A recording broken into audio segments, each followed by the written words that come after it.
Bibili kayo ng yelo? Oo, nasa na tayo?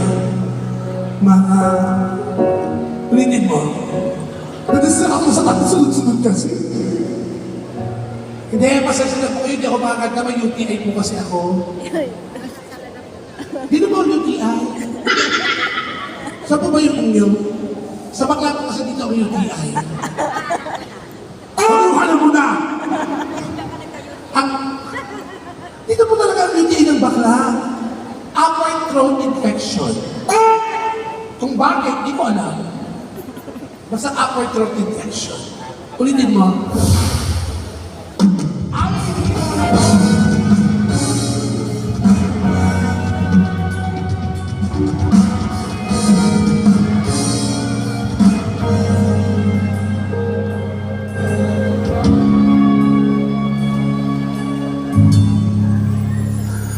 Di man araw-araw na nakatikim at ilang beses na rin tayong hindi